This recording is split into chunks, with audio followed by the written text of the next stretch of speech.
আমি বারবার একটা কথা বলি যে এই দুনিয়াতে আল্লাহ ছাড়া আমাদের আপন বলে কেউ নাই। আপনি যাকে আপন মনে করেন না কেন, আমাদের সম্পর্ক আছে বাবার সাথে, মায়ের সাথে, স্ত্রী সন্তানদের সবার সাথে, আমাদের হক আছে, অধিকার আছে, সব ঠিক আছে।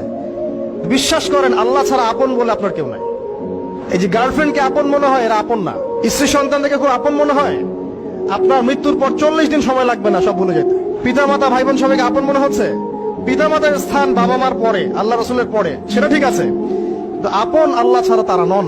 আপনি তাদের মনোপুত ভাবে নিজে প্রতিষ্ঠিত হতে পারবেন না, তারা আপনাকে চিনবে না। বলবো সারাটা জীবন তোর পিছনে এত টাকা ঢাললাম, কি করলি? কিছু করতে পারলি না। আবার এখন যারা পিতা মাতা হয়েছেন, সন্তানদেরকে আপন মনে হচ্ছে, দেখবেন এই সন্তানকে আপনি আপনার মনোপুত ভাবে সম্পত্তি দিতে পারবেন না, ভরণ পোষণ দিতে পারবেন না। এই সন্তান বড় হয়ে আপনাকে বৃদ্ধাশ্রমে পাঠিয়ে দিতে পারে, নাউজুবিল্লাহ। অথবা আপনার সাথে এই সন্তানই খারাপ ব্যবহার করবে। আপন মনে হচ্ছে? আল্লাহ ছাড়া কেউ আপন না। আল্লাহ ছাড়া আপন কেউ না। আর আল্লাহ ছাড়া সত্যিকার অর্থে আপনাকে আমাকে ভালো কেউ বাসে না। শুধু আল্লাহ আপনাকে ভালোবাসেন। এটা আপনারা হারে হারে উপলব্ধি করবেন যত দিন যাবে ইনশাআল্লাহ। তাই শুধু সেই আল্লাহর জন্যই নিজেকে খালেস করে দেন, আর যার যার হক তাকে তাকে দিয়ে দেন। দুনিয়াতে শান্তিতে থাকার ফিলোসফি বলছি, philosophy of happiness in this হায়াতুদ দুনিয়া, সেটা হচ্ছে যার যার হক তাকে তাকে দিয়ে দেন, নিজের হক আল্লাহর কাছে চেয়ে নেন। আর দুনিয়াকে আপন মনে করবেন না, আল্লাহ ছাড়া কাউকে আপন মনে করবেন না। আপনি সুখে থাকবেন ইনশাআল্লাহ।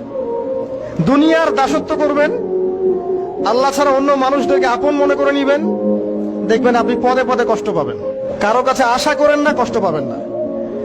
আমি এই প্রসঙ্গে কথাগুলো বললাম যে দুনিয়াকে আপন মনে করতে নাই, আর আল্লাহকে আপন মনে করতে হয়। আল্লাহকে আপন মনে করলে তখন আমার উপর কিছু দায়িত্ব চলে আসে। কি দায়িত্ব?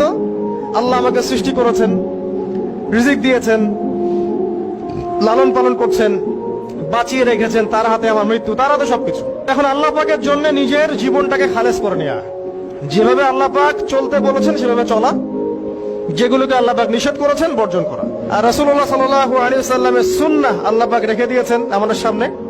এই সুন্নাহগুলো যদি আমরা অনুসরণ করতে পারি, ইনশাআল্লাহ এই দুনিয়াতে কিছু পাই বা না পাই, ইনশাআল্লাহ পরকালে আপনি আল্লাহর ক্ষমা পাবেন ইনশাআল্লাহ তাআলা। দুনিয়াতে চলতে গেলে দুঃখ কষ্ট হয় না? যারা ঈমান নিয়ে চলে ওদের দুঃখ কষ্ট বেশি হয়। তা আল্লাহ বলছেন টেনশন করো না, কষ্ট পেও না, তোমার রব তোমাকে ছেড়ে দেননি। বলে সাউফা ইউতিকা রাব্বুকা ফাতারদা, তোমার রব তোমাকে শীঘ্রই দান করবেন আর তুমি সন্তুষ্ট হয়ে যাবে। আলাম ইয়াজিদকা ইয়াতীমান ফাআওয়া, আল্লাহ বলছেন আল্লাহ কি তোমাকে ইতিম রূপে পাননি? এরপর আল্লাহ কি তোমাকে প্রতিপালন করে বড় করেননি? ওয়া জাদাকা দাল্লান